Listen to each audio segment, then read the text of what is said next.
नमस्कार, मी प्रियांका पाटील। आपण पाहत आहात राष्ट्रीय लोकराज्य न्यूज, निर्भीड बातम्यांचे व्यासपीठ। आज आपण दिवसभरामध्ये घडणाऱ्या घडामोडींवर नजर टाकूया।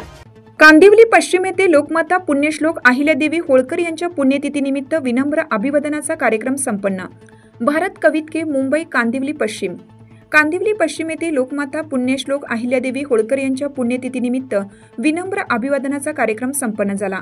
शुक्रवार दिनांक 15 ऑगस्ट 2025 रोजी सायंकाळी 6 वाजता कांदिवली पश्चिम येथील गणेश चौक शुभम सभागृहात मुंबईमधील धनगर समाज बांधवांच्या वतीनं पुण्यश्लोक अहिल्यादेवी होळकर यांच्या 230व्या पुण्यतिथीनिमित्त विनम्र अभिवादनाचा कार्यक्रम आयोजित करण्यात आला होता।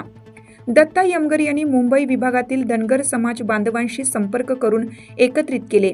कार्यक्रमाच्या सुरुवातीला दीप प्रज्वलित करून पुण्यश्लोक अहिल्यादेवी होळकर यांच्या प्रतिमेचं पूजन करून पुष्पहार अर्पण करण्यात आला।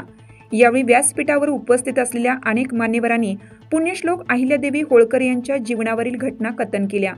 येळकोट येळकोट जय मल्हार, पुण्यश्लोक अहिल्यादेवी होळकर यांचा विजय असो अशा घोषणा देण्यात आल्या।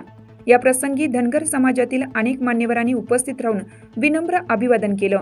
विविध पक्षातील, विविध संघटनातील, विविध क्षेत्रातील मान्यवर यावेळी उपस्थित होते। यामध्ये गणेश हाके, महावीर बनकर, डॉक्टर नीतीराज माने, दत्ता यमगर, पत्रकार, साहित्यिक, गीतकार, सामाजिक कार्यकर्ते भारत कवितके, शशिकांत झोरे, आनंद मलगुंडे, अंकुश मासाळ, निलेश मोटे, सुभाष डुबे, शंकर बुरुंगळे, माणिक शिंपले, संदीप बिरे, फकीरा रहाटळ, पांडुरंग धायगुडे, जालिंदर सरोदे, अशोक बनकर, ज्ञानेश्वर मिंड, गोरख रांधवन, प्रकाश कारंडे, हरीश बुरुंगे, सर्जराव वैद्य, वाघमोडे मॅडम, आप्पासाहेब कुचेकर, मल्हारी लाळगे, सदाशिव लाळगे, कोळपे सर व इतर समाज बांधव मोठ्या संख्येने उपस्थित होते। कार्यक्रमाचे सूत्रसंचालन प्रकाश शेळके यांनी केलं। ताज्या बातम्यांसाठी आणि अपडेट्ससाठी राष्ट्रीय लोकराज्य न्यूज चॅनलला सबस्क्राईब करा, तसेच लाईक आणि शेअरही करा।